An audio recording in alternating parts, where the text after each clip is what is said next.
فَلْيُكْثِرْ مِنْ قَوْلِي سُبْحَانَ اللَّهِ وَالْحَمْدُ لِلَّهِ وَلَا إِلَٰهَ إِلَّا اللَّهُ وَاللَّهُ أَكْبَرُ۔ نبی علیہ السلام نے فرمایا کہ اللہ تعالیٰ نے تمہارے درمیان اخلاق کو اس طرح تقسیم کر دیا ہے جس طرح اللہ تعالیٰ نے تمہارے درمیان رزق کو تقسیم کر دیا ہے۔ آج کسی کے اندر چڑچڑاپن ہے، کسی کے اندر غصے والی طبیعت ہے، کسی کے اندر نرم مزاجی والی طبیعت ہے۔ یہی مطلب ہے حدیث کا، کوئی کیسا بندہ ہے مزاج کا، کوئی کیسا طبیعت کا بندہ ہے۔ امام الانبیاء محمد الرسول اللہ صلی اللہ علیہ وسلم نے فرمایا کہ اللہ تعالیٰ دنیا اس کو بھی دیتا ہے جس سے اللہ محبت کرتا ہے، اور اس کو بھی دیتا ہے جس سے اللہ محبت نہیں کرتا۔ لیکن یاد رکھنا وَلَا يُؤْتِ الْإِيمَانَ إِلَّا مَنْ أَحَبَّ، اللہ تعالیٰ ایمان کی دولت اسی کو دیتا ہے جس سے اللہ محبت کرتا ہے۔ مثال بڑی واضح ہے، سنتے رہتے ہیں علماء اکرام سے، خطبہ اعظام سے، امام الانبیاء نے ہاتھ اٹھائے، اللہم اید الاسلام بعمر بن ہشام او عمر بن الخطاب، اے اللہ اسلام کی مدد فرما، یا تو ابو جہل کے ذریعے یا تو عمر بن خطاب کے ذریعے۔ لیکن اللہ تعالیٰ نے کس کو ایمان نصیب فرمایا؟ اللہ تعالیٰ نے ایمان دیا سیدنا عمر بن خطاب کو، کیونکہ اللہ تعالیٰ کی یہ چاہت تھی۔ اللہ جس کو پسند کرتا ہے اس کو ایمان دیتا ہے، اور جس کو پسند نہیں کرتا اس کو ایمان کی دولت نہیں دیتا۔ اس کی وجہ کیا ہے؟ وجہ یہ ہے کہ بندے کو اللہ دیکھتا ہے یہ چاہتا بھی ہے یا نہیں۔ اس کی بہت ساری مثالیں ہیں کہ جو بندہ نیکی کا طالب ہوتا ہے، جو چاہتا ہے مجھے نیکی کرنی ہے، رات کو اٹھنا ہے، عبادت کرنی ہے، اپنے رب سے توبہ کرنی ہے، جو چاہتا ہے نیت بناتا ہے، اللہ اس کی توبہ بھی قبول کر لیتا ہے، اللہ اس کو عبادت کی توفیق بھی دے دیتا ہے، اللہ اس کو ایمان بھی عطا کر دیتا ہے۔ لیکن جو نہیں چاہتا، کوشش نہیں کرتا، جدوجہد نہیں کرتا، اللہ اس کو ایمان نہیں دیتا، اللہ تعالیٰ اس کو توفیق بھی نہیں دیتا۔ اما بعد فقد قال الله تبارك وتعالى في محكم تنزيله وهو أصدق القائلين: من جاء بالحسنة فله أشر أمثالها رب اشرح لي صدري ويسر لي أمري واحلل عقدة من لساني يفقهوا قولي سبحانك لا علم لنا إلا ما علمتنا إنك أنت العليم الحكيم۔ حمد و ثنا درود و سلام کے بعد معزز سامعین، برادران اسلام، واجب الاحترام دوستوں، بزرگوں، بھائیوں، بہنوں، اللہ رب العالمین نے 12 مہینوں کے اندر ایک مہینہ رمضان المبارک کا وہ بنایا، ایسا قرار دیا اس کو کہ اس کی عبادتیں اور اس کے اندر جو محنتیں ہوتی ہیں اور جو اعمال ہوتے ہیں اور جو ان کا اجر ہوتا ہے، کسی اور مہینے میں اتنی بڑی اعمال کی فضیلت نہیں ہے۔ لیکن یہ اللہ تعالیٰ کا قانون ہے کہ مہینہ تو ایک ہی ہونا ہے، پورے 12 مہینوں کے اندر رمضان کا مہینہ تو ایک ہی ہے۔ بہت سارے لوگ ہوتے ہیں کہ رمضان کے گزر جانے پر غم زدہ ہوتے ہیں، غمگین ہوتے ہیں کہ یہ مہینہ گزر چکا، میں نے اس میں بہت زیادہ محنت کی، میں روزے بھی رکھتا تھا، میں قرآن کی تلاوت بھی کرتا تھا، لیکن اب رمضان چلا گیا، اب اس طرح کی محنت دوسرے مہینوں میں نہیں ہو سکتی۔ اور اگر اسلاف کو دیکھا جائے تو وہ بھی غمگین ہوا کرتے تھے رمضان کی الوداع ہونے پر، اور پھر ان کا زور اس بات پر ہوتا تھا کہ وہ زیادہ سے زیادہ اللہ سے یہ دعا کریں کہ اللہ ہمارے روزوں کو قبول فرما دے، اللہ ہمارے تہجد کو قبول فرما دے۔ اللہ جو رمضان میں ہم نے عبادتیں کی وہ عبادتیں ہماری قبول فرما دے۔ یہ اسلاف کی ایک سنت اور طریقہ تھا کہ وہ لوگ رمضان گزرنے کے بعد 6 مہینوں تک دعائیں کیا کرتے تھے، اللہ ہماری عبادتوں کو قبول فرما دے۔ یہ ہمارے لیے بھی ضروری ہے کہ رمضان کی جو محنتیں کی، جو عبادتیں کی، اب اللہ سے دعا کریں کہ اللہ اپنی بارگاہ میں قبول فرما۔ اگر قبول نہیں ہے تو یقیناً کوئی فائدہ نہیں عبادتوں کا۔ آج ہم آپ کے سامنے جو چیز بیان کرنا چاہتے ہیں وہ یہ ہے کہ رمضان تو گزر چکا، لیکن پورے سال میں آپ ایسے اعمال کر سکتے ہیں کہ جن اعمال کی وجہ سے آپ کو قیام اللیل کا اجر ملے، رات کو عبادت کرنے کا اجر ملے۔ عمل دوسرے ہیں لیکن اس کی نیکی اور اجر اتنا بڑا ہے کہ بندہ قیام اللیل کرے، رات کو پوری رات اللہ کی عبادت کرے یا آخری حصے میں اٹھ کر عبادت کرے، اس کے برابر اجر ملے۔ اور کچھ ایسے اعمال ہیں کہ بندہ وہ عمل کرے تو اللہ تعالیٰ روزوں کے برابر اجر دیتا ہے۔ اور ایسے عمل بھی ہیں کہ اگر بندہ رمضان کے علاوہ وہ عمل کرے تو اس کے لیے اجر کتنا ہے؟ لیلۃ القدر کی عبادت کے برابر اجر ہے۔ یہ چند باتیں آپ کے سامنے رکھیں گے تاکہ رمضان گزرنے کے بعد بھی ہمیں اس مہینے کے برابر نیکیاں حاصل ہوتی رہیں، اور جب تک رمضان آتا ہے اس وقت تک ہم دیگر اعمال کر کے وہی نیکیاں کماتے رہیں۔ اس سلسلے میں نبی صلی اللہ علیہ وسلم کی بہت ساری احادیث ہیں، بہت سارے اعمال ہیں، لیکن ہم نے کچھ چنیدہ، کچھ اہم اور خاص اعمال آپ کے سامنے ذکر کرنے ہیں۔ سب سے پہلے ایک حدیث اللہ کے رسول صلی اللہ علیہ وسلم کی کہ صحابہ اکرام رضوان اللہ علیہم اجمعین نے جب یہ آیت سنی قرآن مجید کی کہ اللہ تعالی ہر چیز کا مواخذہ کرے گا،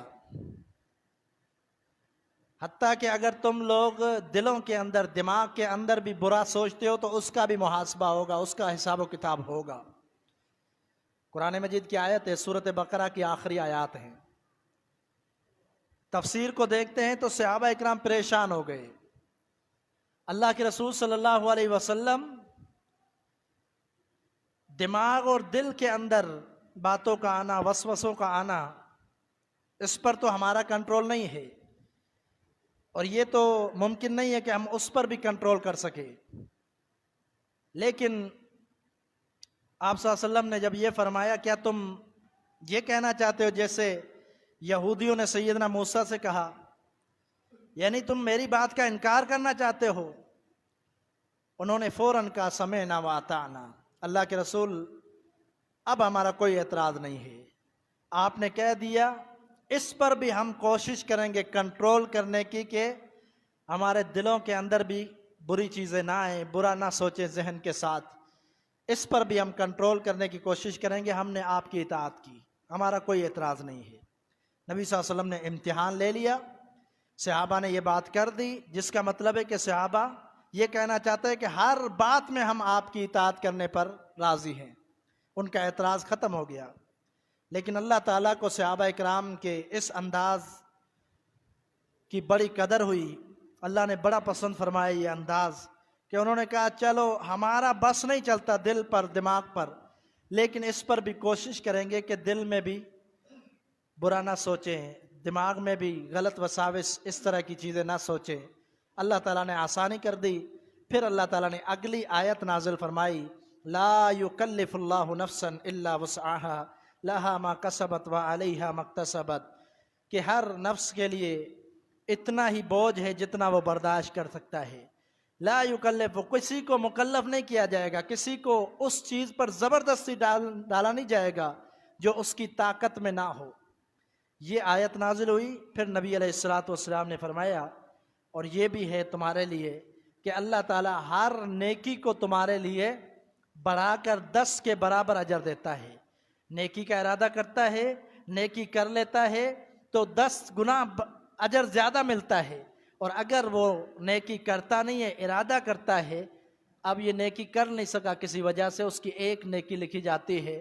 اور اگر گناہ کرتا ہے، گناہ کرتا نہیں ہے، ارادہ کرتا ہے، تو گناہ نہیں لکھا جاتا اس وقت تک جب تک گناہ کر نہ لے۔ جب گناہ کر لے تو 1 لکھا جاتا ہے، جب نیکی کر لے تو 10 لکھی جاتی ہیں۔ یہ نبی علیہ السلام نے فرمایا۔ تو معلوم ہوا کہ بہت سارے ایسے اعمال ہیں کہ جن کا اجر اللہ تعالیٰ بڑا چڑھا کر دیتا ہے۔ ذرا ہم اپنے موضوع کی طرف آتے ہیں۔ رسول اللہ صلی اللہ علیہ وسلم نے فرمایا، سلسلہ صحیح 4 رکعات قبل الظہر یعدلن بصلاۃ السحر، فرمایا کہ 4 رکعت ظہر نماز سے پہلے جو بندہ 4 رکعت ظہر نماز سے پہلے نفل پڑھتا ہے، ان کو اللہ تعالیٰ رات کے قیام اللیل کے برابر اجر دیتا ہے۔ 4 رکعت ظہر میں پڑھ رہا ہے، ظہر سے پہلے نفل پڑھ رہا ہے، اجر کتنا مل رہا ہے؟ رات کو قیام اللیل کرنے کا اجر اللہ تعالیٰ اس کو دے گا۔ یہ نبی صلی اللہ علیہ وسلم کی حدیث ہے۔ ایک اور حدیث کے اندر اللہ کے رسول صلی اللہ علیہ وسلم نے فرمایا، من صلی العشاء فی جماعت فکأنما قام نصف اللیل، فرمایا کہ جس بندے نے عشاء کی نماز جماعت کے ساتھ پڑھی، جماعت کے ساتھ عشاء کی نماز پڑھ کے واپسی چلا جاتا ہے اور جا کر سو جاتا ہے، اب اللہ تعالیٰ نے اس کے لیے اجر کتنا رکھا ہے؟ نماز عشاء جماعت سے پڑھی، اس کے لیے اجر اتنا ہے کہ اس نے آدھی رات کو اٹھ کر پوری آدھی رات اللہ تعالیٰ کے لیے قیام اللیل کیا، تہجد کی نماز پڑھی، اتنا زیادہ اجر۔ پھر نبی صلی اللہ علیہ وسلم نے فرمایا کہ اگر وہ فجر میں بھی جاگتا ہے، فجر بھی آ کر جماعت کے ساتھ پڑھتا ہے، تو اس کے لیے اجر کیا دیا جاتا ہے کہ اس کے لیے پوری رات قیام اللیل کا اجر لکھ دیا جاتا ہے۔ گویا کہ اس نے پوری رات کھڑے ہو کر اللہ کے لیے عبادت کی، اپنی نیند کو قربان کر دیا۔ اگر فجر اور عشاء جماعت کے ساتھ پڑھے، اس کی فضیلت الگ ہے کہ کوئی اگر اٹھ کر عبادت کرتا ہے، جیسے نبی صلی اللہ علیہ وسلم کا یہ معمول تھا زندگی کا، صحابہ کرام اور ہر متقی شخص جو اللہ سے ڈرنے والا، ہر وہ شخص جس کے دل میں ایمان ہے، اللہ کا خوف ہے، وہ باقاعدہ طور پر رات کو جاگ کر اپنے رب کی عبادت کرتا ہے، اپنے رب سے دعائیں مانگتا ہے، اپنے رب کے سامنے سجدہ ریز ہوتا ہے، اپنے رب کے سامنے سجدہ رکوع کرتا ہے، عبادت کرتا ہے رات کے آخری پہر میں۔ یہ الگ بات ہے، اس کی فضیلت بہت زیادہ ہے، لیکن قیام اللیل کے اجر کو حاصل کرنے والا وہ شخص بھی ہے کہ جو فجر کی نماز جماعت کے ساتھ پڑھتا ہے اور عشاء کی نماز جماعت کے ساتھ۔ اور یاد رکھیں نبی علیہ السلام نے فرمایا کہ یہ منافقین پر بڑی بھاری ہوتی ہے نمازیں، یعنی جس کے ایمان کے اندر کمزوری ہے، جس کا ایمان مضبوط نہیں ہے، اس شخص کے لیے سب سے بھاری نمازیں یہ 2 ہوتی ہے، عشاء اور فجر۔ اس لیے اس کی پابندی ضروری ہے، جو جماعت کے ساتھ پڑھے اس کے لیے اور بھی بہت زیادہ احادیث کے اندر فضائل موجود ہے ان 2 نمازوں کے حوالے سے۔ رسول اللہ صلی اللہ علیہ وسلم نے فرمایا جامع ترمذی کی حدیث سے، من اغتسل یوم الجمعہ وغسل وبکر وابتکر ودنا والسمع وانصت کان له بكل خطوة یخطوها اجر سنة صیامها وقیامها۔ فرمایا کہ ایک شخص جمعے کے دن غسل کرتا ہے، صاف ستھرا ہو کر مسجد میں آتا ہے، جلدی آتا ہے اور امام کے قریب ہو کر بیٹھنے کی کوشش کرتا ہے، سنتا ہے، وانصت اور خاموش رہتا ہے، باتیں نہیں کرتا، اشارے نہیں کرتا، دور سے سلام نہیں کرتا۔ یہ ہمارے ہاں عام ہوتا ہے، کوئی جاننے والا آ گیا تو اشارے سے سلام کر لیتے ہیں، یہ جمعے کے آداب کے خلاف ہے۔ یا ایسا ہوتا ہے کوئی جاننے والا ہوتا ہے تو برابر میں آ کر بیٹھتا ہے اور ہاتھ ملا لیتا ہے، یہ بھی جمعے کے آداب کے خلاف ہے۔ ابھی آپ جمعہ پڑھنے آئے ہو، اہمیت اسی چیز کی ہے کہ آپ خطبہ سنو۔ جمعے کے لیے جو آیا اجر بھی وہ حاصل کرے گا جو مکمل خاموش ہو کر خطبہ سنتا ہے۔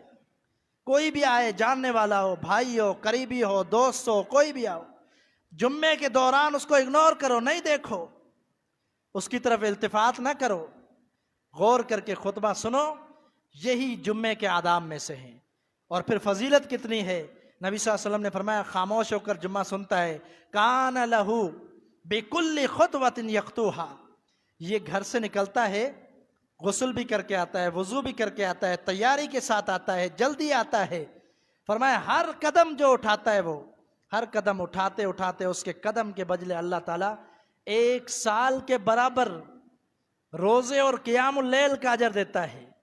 کتنی بڑی فضیلت ہے، اور یہ اس کو حاصل ہوتی ہے جو جمعے کے لیے جلدی آتا ہے۔ ویسے تو نماز شروع ہونے تک لوگ آتے رہتے ہیں، اور ایسا بھی نظر آتا ہے کہ کبھی کبھی رکعتیں بھی رہ جاتی ہے، تشہد میں پہنچتے ہیں۔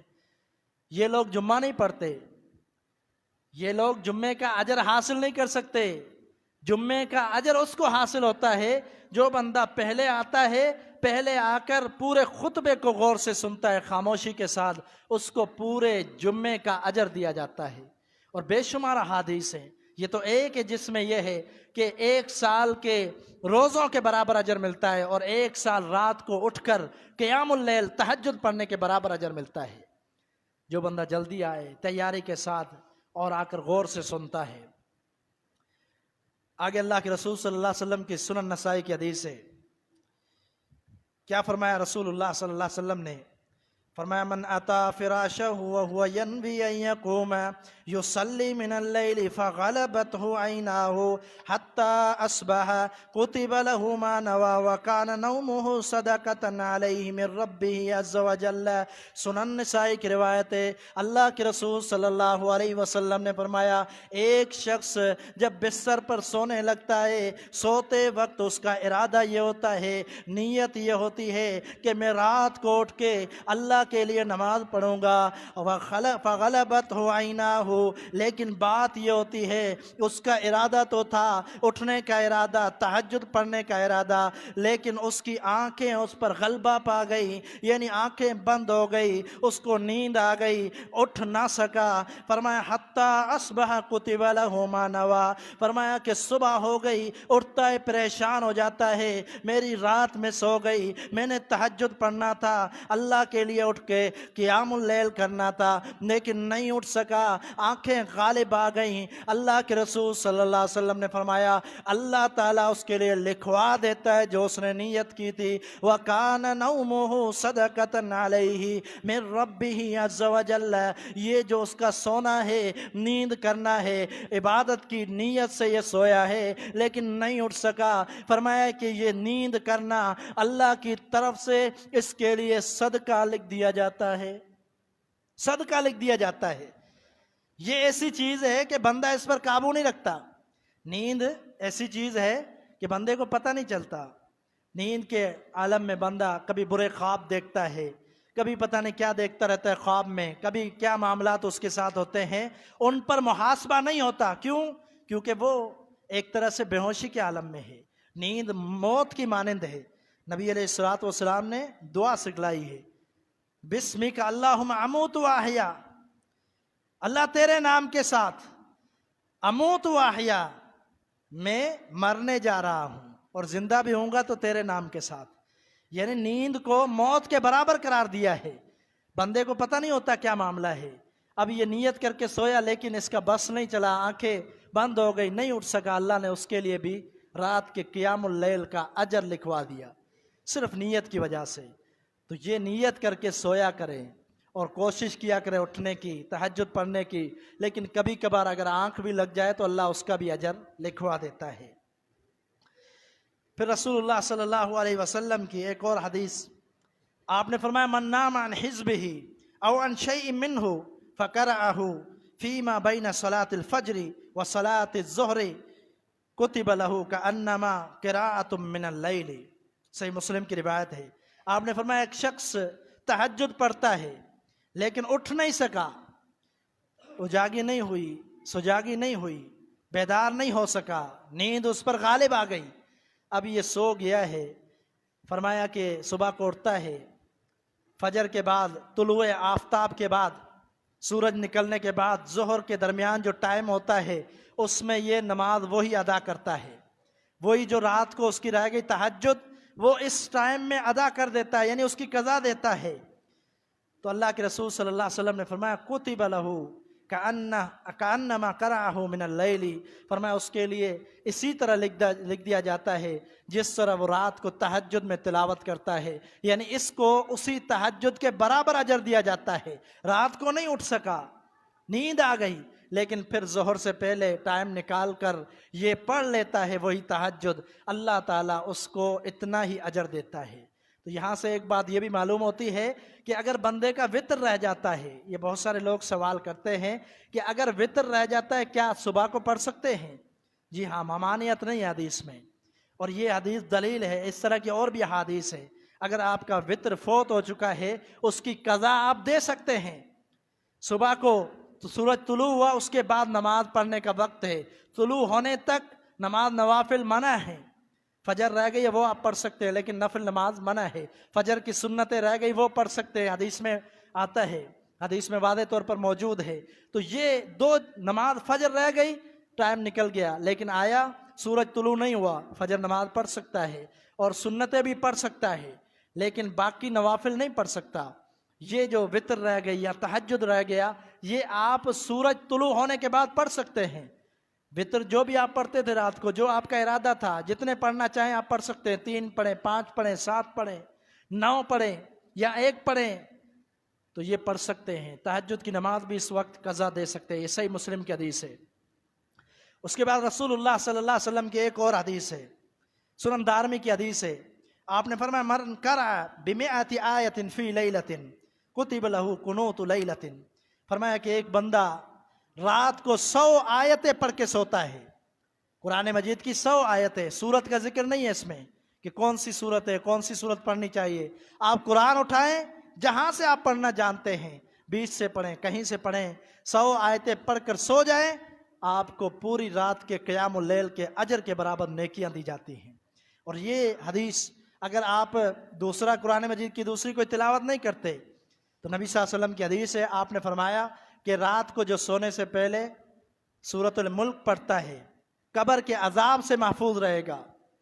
ایک اور حدیث میں نبی صلی اللہ علیہ وسلم کا عمل تھا کہ آپ سورۃ ملک اور سورۃ الف لام میم سجدہ جو 21ویں پارے کے اندر ہے، یہ 2 صورتیں رات کو سو کر پڑھا کرتے تھے، اور یہ سنت نبی صلی اللہ علیہ وسلم کی، رات کو سونے سے پہلے پڑھا کرتے تھے۔ آپ بھی یہ 2 صورتیں پڑھ لیں تو 100 آیتیں بھی ہو سکتی ہیں، اور باقی 100 آیتیں اور بھی آپ پڑھ سکتے ہیں قرآن مجید کہیں سے بھی۔ تو اجر کتنا ہے؟ پوری رات کے قیام اللیل کا اجر ہے۔ یہ عمل اتنے مشکل نہیں ہے۔ آج میں جاگتا ہوں تو 12 بج جاتے، 1 بج جاتا ہے، 2 بج جاتے ہیں، فجر سے 1 گھنٹہ پہلے میں سوتا ہوں، یہ میری روٹین بن چکی ہے۔ رمضان میں تو میں سویا ہی نہیں پوری رات، یہ میری روٹین بن چکی ہے۔ اگر اس میں سے میں 15-20 منٹ نکال کر 100 آیتیں پڑھ لوں تو کتنے اجر میں کما سکتا ہوں، بہت زیادہ اجر ہے اس کا۔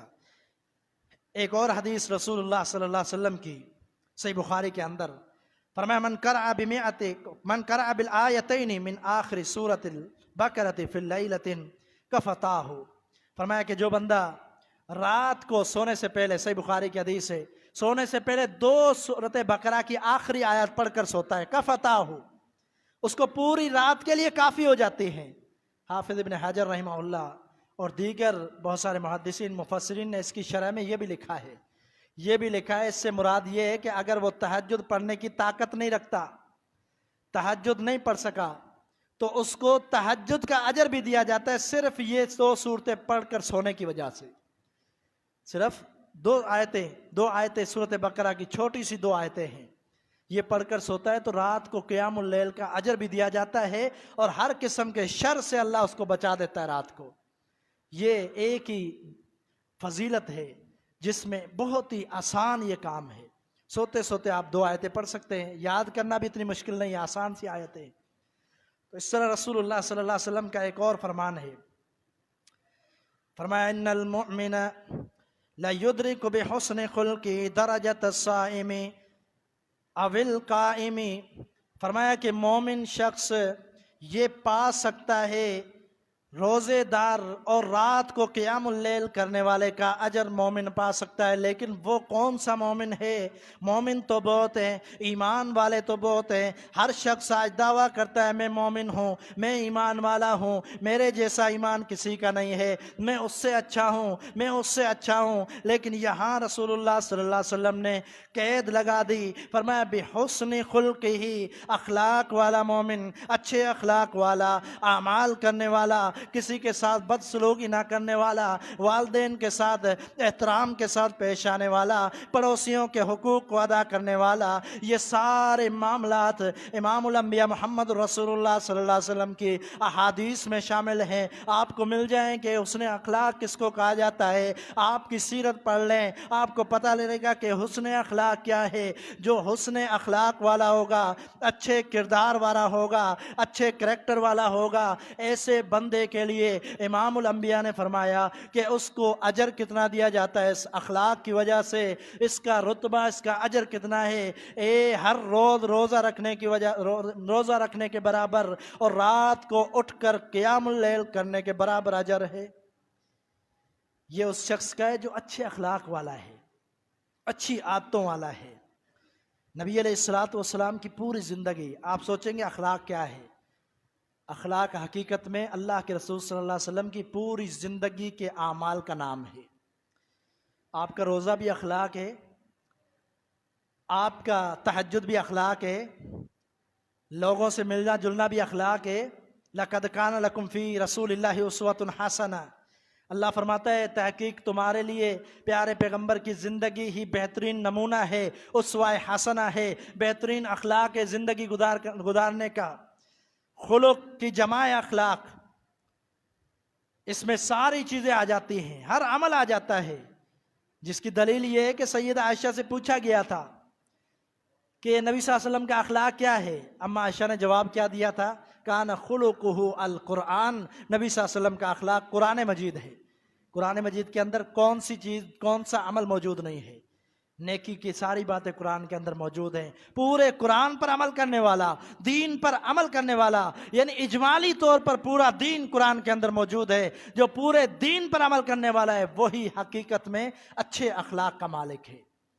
بے نمازی کو آپ اچھے اخلاق والا نہیں کہہ سکتے، روزہ نہ رکھنے والا یہ کوئی اچھے اخلاق والا نہیں ہے، نمازیں نہ پڑھنے والا اچھے اخلاق والا نہیں ہے۔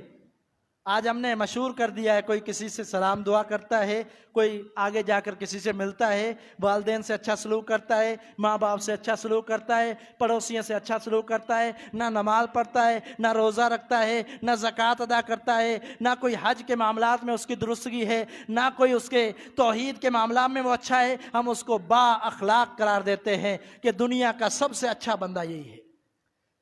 ایسا بندہ کبھی اچھا نہیں ہو سکتا۔ اچھے اخلاق والا وہی ہے جو اعمال کی درستگی کرنے والا ہے، جو عمل کا پابند ہے۔ صحابہ اکرام سارے کے سارے اچھے اخلاق والے تھے۔ کیوں؟ کیونکہ وہ سارے اعمال کرنے والے تھے، فرائض کو ادا کرنے والے، دوسری نیکیاں سر انجام دینے والے، اس لیے ان کو کہا جاتا ہے کہ وہ سارے با اخلاق تھے۔ نبی صلی اللہ علیہ وسلم کے شاگرد تھے، با اخلاق تھے۔ ان کے کردار کے بارے میں کیا کہا گیا کہ ان کی طرح ایمان لاؤ۔ تو اچھے اخلاق والا وہی ہے جو دین پر عمل پیرا ہے، جو قرآن کی باتوں کو پڑھ کر سمجھ کر ان پر عمل کرتا ہے، اسی کو اچھے اخلاق والا کہا جاتا ہے، دین کی روح سے اور شریعت کی روح سے۔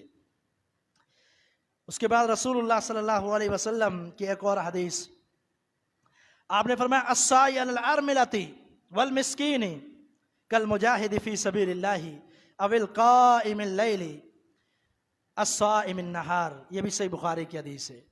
آپ نے فرمایا ایک شخص ایسا ہے جو بیوہ خواتین کی کفالت کرتا ہے، بیوہ ہیں، ان کے بچے ہیں، خود پریشان ہے، ان کا کوئی کمانے والا نہیں ہے، جو بندہ ان کے لیے کماتا ہے، اس کا مطلب یہ ہے، نبی صلی اللہ علیہ وسلم کی سیرت کا اہم ترین پہلو یہی ہے۔ آپ دیکھیں سیدہ خدیجہ نے آپ صلی اللہ علیہ وسلم کو جب دلاسا دیا تھا شروع نبوت میں، جب آپ ڈر گئے تھے تو سیدہ خدیجہ نے کیا فرمایا تھا؟ اللہ تعالیٰ آپ کو کبھی بھی ضائع نہیں کرے گا، اللہ آپ کو رسوا نہیں کرے گا۔ وجہ کیا ہے؟ آپ نے وجہیں بتلائی، 5-6 وجوہات بتائی، جن میں سے ایک یہ تھا آپ ان کے لیے کماتے ہیں جو کما نہیں سکتے، آپ تو بیچاروں کا سہارا ہیں، کیسے اللہ آپ کو ضائع کرے گا؟ یہ نبی صلی اللہ علیہ وسلم کی سیرت، آپ کے اخلاق کا نمایاں پہلو ہے کہ آپ صلی اللہ علیہ وسلم ان کے لیے کمایا کرتے تھے، ان کا دستے بازو بنا کرتے تھے، ان کا ساتھ دیتے تھے جو لوگ کما نہیں سکتے تھے۔ تو یہاں بھی اللہ کے رسول صلی اللہ علیہ وسلم نے فرمایا جو لوگ بیواہوں کی مدد کرنے والے ہیں، مالی مدد ہے، دیگر معاملات میں کوئی مدد، ان کے ساتھ اچھا سلوک کرنے والے، ان کی مدد کرنے والے، اور فرمایا والمسکین، اور مسکین کی بھی مدد کرنے والے، ان کا اجر کتنا ہے؟ بڑا اجر ہے۔ فرمایا کل مجاہد فی سبیل اللہ، ایک شخص جہاد کرتا ہے، جہاد فی سبیل اللہ میں جاتا ہے، وہ وہاں جا کر جو نیکیاں حاصل کرتا ہے، یہ یہاں بیواؤں مسکینوں کی مدد کر کے نیکیاں حاصل کرتا ہے۔ صرف یہ نہیں، فرمایا کہ اب القائم اللیل الصائم النہار، وہ اس طرح ہو جاتا ہے گویا کہ یہ رات کو تہجد پڑھنے والا ہے اور دن کو روزہ رکھنے والا ہے، اس قدر اس کو مسلسل نیکیاں اللہ کی طرف سے حاصل ہوتی ہیں۔ جو بندہ بیچاروں، مسکینوں، بیواؤں، غریبوں کی مدد میں ہمیشہ لگا رہتا ہے۔ یہ رسول اللہ صلی اللہ علیہ وسلم کی حدیث ہے، صحیح بخاری کی صحیح ترین حدیث۔ ہمارے معاشرے میں کتنی بیوہ عورتیں موجود ہیں، کتنے مسکین لوگ موجود ہیں، لیکن ہمیں اپنی تو فکر ہوتی ہے، ان کی فکر نہیں ہوتی، اگرچہ پڑوسی ہی کیوں نہ ہوں، لیکن پھر بھی ہم ان سے پوچھتے تک نہیں ہیں۔ حالانکہ نبی صلی اللہ علیہ وسلم نے فرمایا اذا طبخت مرقۃ فاکثر ماءھا وتعاہد جیرانک، جامع ترمذی کی حدیث ہے کہ جب آپ سالن پکاؤ اس میں پانی زیادہ ڈال دیا کرو، گاڑھا نہ کیا کرو، پانی زیادہ ڈال دیا کرو۔ وجہ کیا ہے؟ اپنے پڑوسی کا خیال کرو، اپنے پڑوسی کو بھی کچھ دے دیا کرو، کیا پتا اس نے کچھ پکایا بھی ہے یا نہیں۔ یہ تو پڑوسی کے بارے میں ہے۔ ہمارے علاقے میں پڑوسی اگر کوئی بیوہ ہو، کوئی مسکین ہو، بہت زیادہ مجبور ہو، پھر بھی ہم ان سے سلام دعا تک نہیں کرتے۔ ان کے حالات پر دیکھنا، ان کی مدد کرنا تو دور کی بات، سلام دعا نہیں کرتے۔ یہ ہماری کیفیت ہے، یہ ہمارے ایمان کی کیفیت ہے، یہ ایمان کی کمی ہے۔ دعویٰ تو ہم کرتے ایمان کا، لیکن ایمان کم ہے، یہ مکمل ایمان نہیں ہے۔ جو ایمان والا ہوگا وہ دوسرے مسلمان کا بھی خیال کرے گا۔ رسول اللہ صلی اللہ علیہ وسلم کی بڑی واضح حدیث ہے، اللہ کے رسول صلی اللہ علیہ وسلم نے فرمایا لا یؤمن احدکم حتی یحب لجارہ او لاخیہ ما یحب لنفسہ، فرمایا تم میں سے کوئی بندہ مومن اس وقت تک نہیں ہو سکتا جب تک وہ اپنے بھائی کے لیے، اپنے پڑوسی کے لیے وہ چیز پسند نہ کرے جو اپنے لیے پسند کرتا ہے۔ خود تو بڑے اچھے سوٹ پہنتا ہے، خود تو بڑا اچھا کھاتا پیتا ہے، لیکن پڑوسی کا کوئی پتہ ہی نہیں ہے۔ نبی صلی اللہ علیہ وسلم نے فرمایا ایسا شخص مومن نہیں ہو سکتا۔ مومن وہ ہوتا ہے جو دوسروں کا بھی خیال کرتا ہے۔ تو جو ایسے لوگوں کا خیال کرتا ہے تو اللہ تعالیٰ کے پیارے پیغمبر نے فرمایا کہ ان کو روزے اور قیام کے برابر اجر ملتا ہے اور جہاد کے برابر اجر ملتا ہے۔ اب آئیے ایک حدیث رسول اللہ صلی اللہ علیہ وسلم کی، فرمایا کہ مثل المجاہد فی سبیل اللہ کمثل الصائم القائم القانت بآیات اللہ لا یفتر من صیام ولا صلاة حتی یرجع المجاہد فی سبیل اللہ۔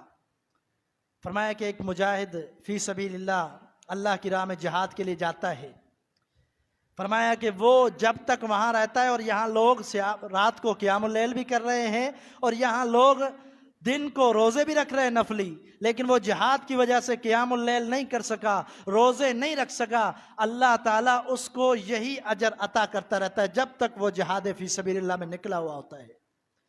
اتنی بڑی فضیلت ہے ایک مجاہد کی، یہ صحیح مسلم کی حدیث ہے۔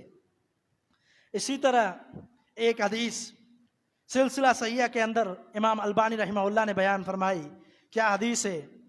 فرمایا ان اللہ قسم بینکم اخلاقکم کما قسم بینکم ارزاقکم وان اللہ یؤتی الدنیا من یحب ولا یحب ولا یؤتی الایمان الا من احب فمن ظن بالمال ان ينفقه وخاف العدو ان يجاهده وهاب الليل ان يقابضه فليكثر من قولي سبحان الله والحمد لله ولا الہ الا اللہ اللہ اکبر۔ نبی علیہ الصلوۃ والسلام نے فرمایا کہ اللہ تعالیٰ نے تمہارے درمیان اخلاق کو اس طرح تقسیم کر دیا ہے جس طرح اللہ تعالیٰ نے تمہارے درمیان رزق کو تقسیم کر دیا ہے۔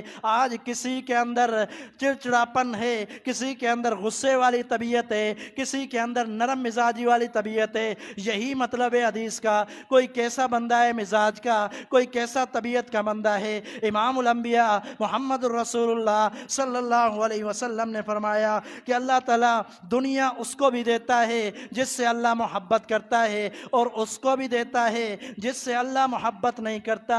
لیکن یاد رکھنا وَلَا يُؤْتِ الْإِيمَانَ إِلَّا مَنْ أَحَبَّ، اللہ تعالیٰ ایمان کی دولت اسی کو دیتا ہے جس سے اللہ محبت کرتا ہے۔ مثال بڑی واضح ہے، سنتے رہتے ہیں علماء اکرام سے، خطبہ اعظام سے، امام الانبیاء نے ہاتھ اٹھائے، اللہم اید الاسلام بعمر بن ہشام او عمر بن الخطاب، اے اللہ اسلام کی مدد فرما، یا تو ابو جہل کے ذریعے یا تو عمر بن خطاب کے ذریعے۔ لیکن اللہ تعالیٰ نے کس کو ایمان نصیب فرمایا؟ اللہ تعالیٰ نے ایمان دیا سیدنا عمر بن خطاب کو، کیونکہ اللہ تعالیٰ کی یہ چاہت تھی۔ اللہ جس کو پسند کرتا ہے اس کو ایمان دیتا ہے، اور جس کو پسند نہیں کرتا اس کو ایمان کی دولت نہیں دیتا۔ اس کی وجہ کیا ہے؟ وجہ یہ ہے کہ بندے کو اللہ دیکھتا ہے یہ چاہتا بھی ہے یا نہیں۔ اس کی بہت ساری مثالیں ہیں کہ جو بندہ نیکی کا طالب ہوتا ہے، جو چاہتا ہے مجھے نیکی کرنی ہے، رات کو اٹھنا ہے، عبادت کرنی ہے، اپنے رب سے توبہ کرنی ہے، جو چاہتا ہے نیت بناتا ہے، اللہ اس کی توبہ بھی قبول کر لیتا ہے، اللہ اس کو عبادت کی توفیق بھی دے دیتا ہے، اللہ اس کو ایمان بھی عطا کر دیتا ہے۔ لیکن جو نہیں چاہتا، کوشش نہیں کرتا، جدوجہد نہیں کرتا، اللہ اس کو ایمان نہیں دیتا، اللہ تعالیٰ اس کو توفیق بھی نہیں دیتا۔ پھر نبی علیہ الصلوۃ والسلام نے فرمایا فَمَنْ ظَنَّ بِالْمَالِ أَنْ يُنْفِقَهُ وَخَافَ الْعَدُوَّ أَنْ يُجَاهِدَهُ وَهَابَ اللَّيْلَ أَنْ يُقَابِضَهُ، تین عمل بیان کروائے کیے اللہ کے رسول صلی اللہ علیہ وسلم نے۔ فرمایا جو بندہ اللہ کی راہ میں مال خرچ نہیں کر سکتا، دوسرا بندہ جو دشمن کے سامنے کھڑے ہو کر جہاد نہیں کر سکتا، اور تیسرا بندہ جو رات کو اٹھ کر قیام اللیل نہیں کر سکتا، یہ تینوں بندے، وجہ کوئی بھی ہو سکتی ہے، یا تو بیماری کا مسئلہ ہے، یا کوئی شرعی عذر ہے جس کی وجہ سے وہ نہیں کر سکتے، یا تو کوئی بھی معاملہ ہے جس کی وجہ سے نہ جہاد میں جا سکتے ہیں، نہ رات کو اٹھ کر قیام اللیل کر سکتے ہیں، نہ اللہ کی راہ میں خرچ کر سکتے ہیں۔ ہو سکتا ہے وہ غریب ہیں، مسکین ہیں، نہیں ہے ان کے پاس خرچ کرنے کے لیے۔ یہ ساری باتیں وجوہات اپنی جگہ پر، امام الانبیاء نے فرمایا کہ اگر یہ کام نہیں کر سکتے بس اس کو چاہیے فَلْيُكْثِرْ مِنْ قَوْلِهِ، اس کو چاہیے کثرت کے ساتھ ذکر کرے اللہ تعالیٰ کا۔ کون سا؟ سبحان اللہ والحمد للہ ولا الہ الا اللہ واللہ اکبر۔ یہ ذکر کرتا رہے، مسلسل کرتا رہے، یہ مجاہد کا درجہ پاتا ہے، یہ انفاق فی سبیل اللہ کرنے والا، اللہ کی راہ میں خرچ کرنے والے کا درجہ پاتا ہے، یہ شخص رات کو قیام اللیل کرنے والے کا اجر پاتا ہے۔ یہ چار کلمات مشکل ہیں؟ کوئی مشکل نہیں ہے، سب جانتے ہیں۔ سبحان اللہ، الحمدللہ، لا الہ الا اللہ، اللہ اکبر۔ کتنے مشکل ہے؟ کوئی مشکل نہیں ہے۔ بچہ یہ پڑھتا رہتا ہے، ان سے پڑھواؤ، ان کو بھی آتے ہیں، تو یہ کثرت کے ساتھ پڑھے تو اتنی بڑی فضیلت ہے۔ سلسلہ صحیحہ کی حدیث ہے۔ اس کے بعد رسول اللہ صلی اللہ علیہ وسلم کی ایک حدیث ہے، جس نے رمضان کے روزے رکھے ثم اتبعہ ستا من شوال، اور پھر رمضان کے بعد شوال میں 6 روزے رکھے۔ یہ ضروری نہیں ہے کہ آپ ترتیب کے ساتھ رکھے 6 روزے، بلکہ آپ ایک چھوڑ کے دوسرے دن بھی رکھ سکتے ہیں، لیکن شوال کے مہینے میں 6 روزے رکھے۔ فرمایا اللہ تعالیٰ اس کو پورے سال کے روزوں کے برابر اجر دیتا ہے، زمانے کے روزوں کے برابر اس کو اجر ملتا ہے۔ جس کا مطلب یہ ہے کہ ہر رمضان کے بعد 6 روزے رکھتا ہے تو سمجھو کہ اس نے پوری زندگی کے روزے رکھے، اتنا بڑا اجر۔ پھر نبی صلی اللہ علیہ وسلم نے فرمایا کہ جو بندہ ایام 20 کے روزے رکھتا ہے، یعنی 3 دن کے، ہر مہینے اسلامی کے 3 دن، 13، 14، 15 یہ روزے رکھتا ہے، اللہ تعالیٰ اس کو سال کے روزوں کے برابر اجر دیتا ہے۔ یہ اتنے مشکل اعمال نہیں ہے جتنے میں نے بیان کیے ہیں، یہ عمل آسان ہے، جو کرے گا انشاءاللہ بہت زیادہ اجر پائے گا۔ آخری حدیث رسول اللہ صلی اللہ علیہ وسلم کی بیان کروں گا۔ آپ نے فرمایا من صلی اربعا بعد العشاء کن کقدرہن من لیلۃ القدر، مصنف ابن ابی شیبہ کی روایت ہے کہ آپ نے فرمایا کہ جو بندہ عشاء کی نماز کے بعد 4 رکعت نفل پڑھتا ہے، عشاء کی نماز کے بعد 4 رکعت نفل پڑھتا ہے، کن کقدرہن، فرمایا کہ ان کا اجر اللہ تعالیٰ لیلۃ القدر کی رات کے برابر دیتا ہے۔ 4 رکعتیں، زیادہ سے زیادہ 4 منٹ لگتے ہیں۔ عشاء کے بعد کوئی کام کاج نہیں ہوتا، دکانیں بند ہو جاتی ہیں، کاروبار بند ہو جاتا ہے، تجارتیں بند ہو جاتی ہیں، اب کیا ہے، نماز پڑھ کے گھر جانا ہے، یہی کام ہوتا ہے، عشاء کے بعد گھر جانا ہوتا ہے، سونا ہوتا ہے۔ اگر 4 منٹ اور لگا کر 4 نفل پڑھ لیں تو یہ نفل ان کا اجر کتنا ہے، لیلۃ القدر کے برابر، یہ ایک حدیث کے اندر۔ لیکن دیگر احادیث کے اندر یہ ہے کہ یہ 4 رکعتیں لیلۃ القدر کی رات کو 4 رکعتیں پڑھنے کے برابر ہیں۔ صرف لیلۃ القدر کی 4 رکعتیں اس رات کو پڑھنے کے برابر مل جائے تو کتنی نیکیاں ہم ہر رات حاصل کر سکتے ہیں۔ 84 سال کے برابر ایک رات ہوتی ہے لیلۃ القدر کی۔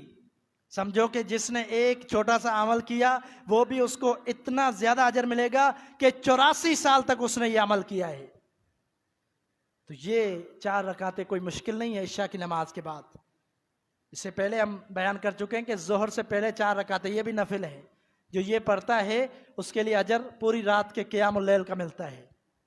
تو ان چیزوں کی، یہ چھوٹے چھوٹے اعمال ہیں، ان کی پابندی کرنا، انشاءاللہ بندہ پورے سال میں رمضان کی نیکیوں کے برابر اجر حاصل کر سکتا ہے۔ اللہ تعالیٰ سے دعا ہے عمل پیرا ہونے کی توفیق عطا فرمائے۔ وآخر دعوایا ان الحمد للہ رب العالمین۔